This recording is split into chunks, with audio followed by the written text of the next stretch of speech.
This episode of Lenses and Lyrics is brought to you by Imagine, the AI post-production tool built for professional photographers.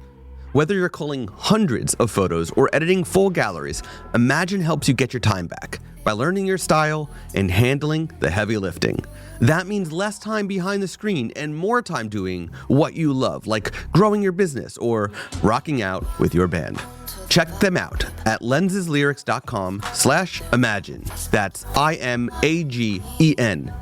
Work smarter, not harder, with AI assistance and intelligent automation from Imagine.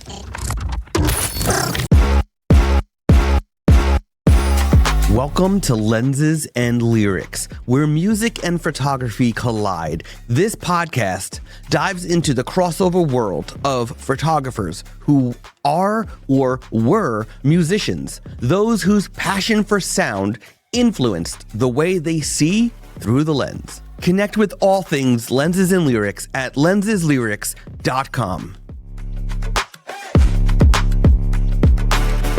Hello, my friends. Welcome to another episode of Lenses and Lyrics.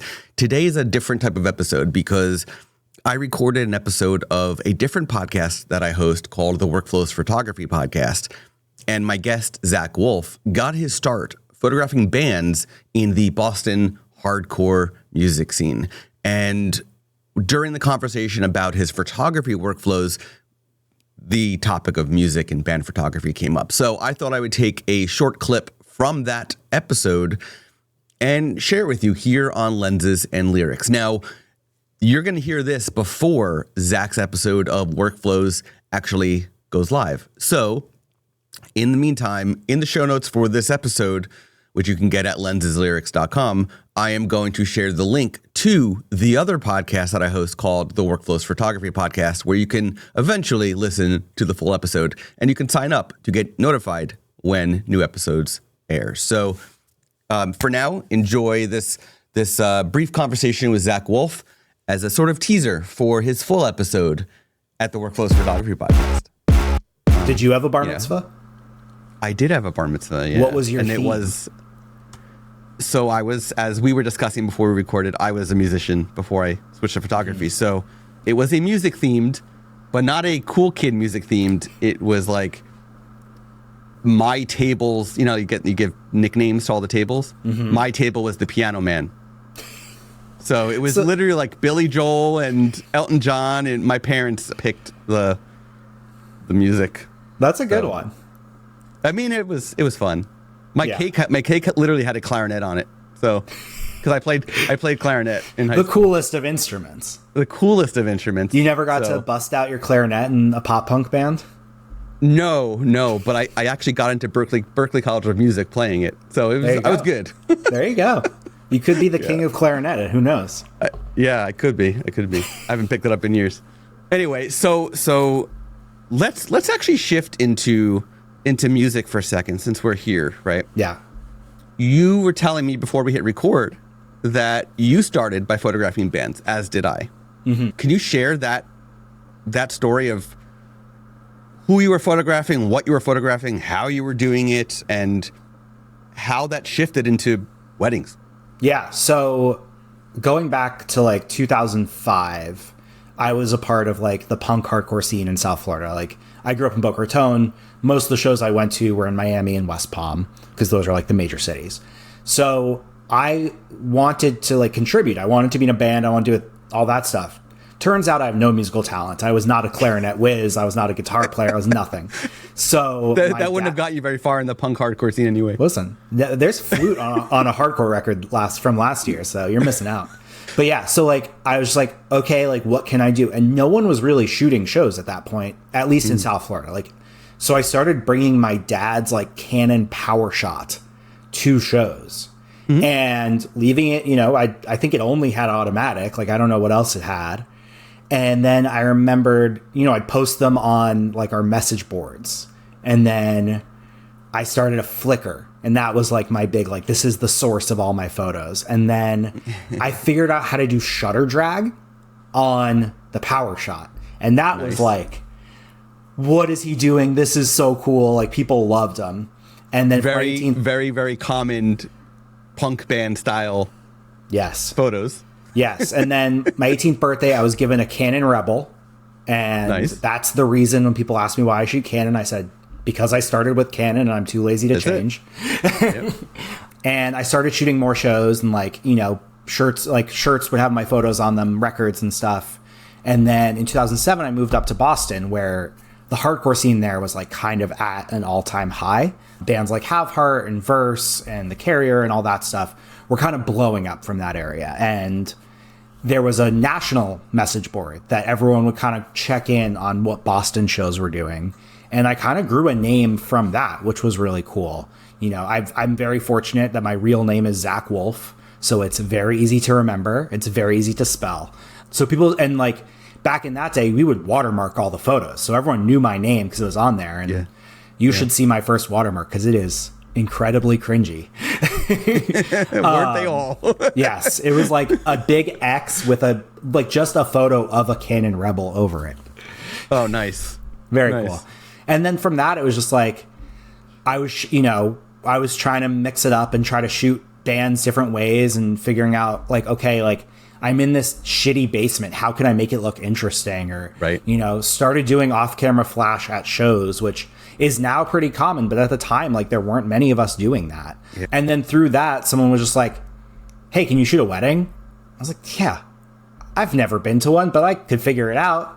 And like, I just saw so much creative potential in weddings, and I've always been like a big extrovert my whole life. So it was more of a chance to like get to be with people. You know what I mean? Like people make a living shooting still life and shooting products. I would rip my hair out. Like the joy I get from this business is people. And that's part of why I automate the stuff that doesn't need me, is because that's not the stuff I love. And I can spend more time doing the part I love because of that. So, right. Yeah. Yeah. So I got my start. I still have it back there. It's over there. An Olympus point and shoot that actually had some manual control and a PC port for flash. So I could actually like have a off-camera flash wired. So I would hold the old wire around your neck. And yeah. I was also doing shutter drag. So it's very similar.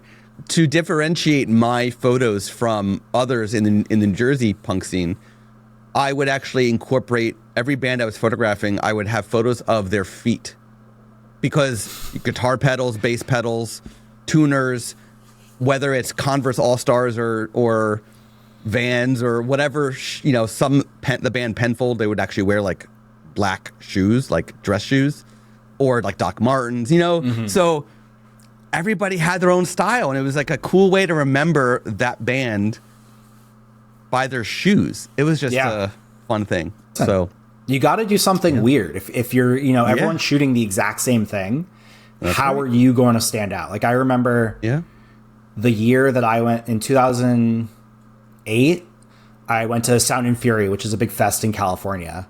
And that was the year they were like, hey guys, you have to get approval to shoot this show because there's too many photographers now. And it was like the first year they had like a media pass for a hardcore show. And it was just like, and now it's like standard, like even local shows, you like need to, the rule used to be like, if I don't know where to find your photos, you don't get to take photos.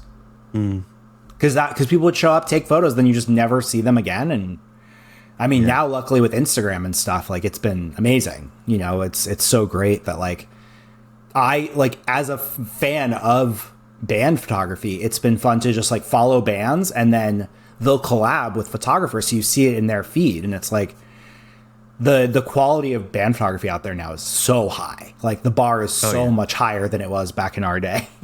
Like you could get away with next to nothing. And now it's just like you have to be doing something cool and you have to have your take on it.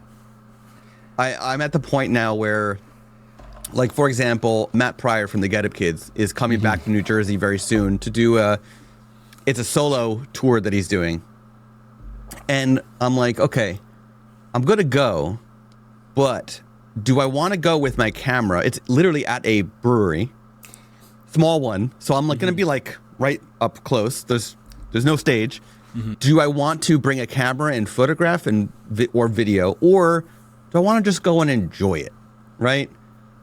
I know that I won't need a media pass because There is no stage to worry about. It's like a open mic night almost, except it's scheduled. So I'm just going to enjoy. But Yeah.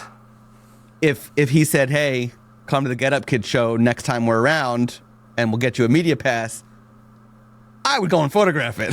Yeah. So, Yeah. but it's at this stage of my life, I'm picky.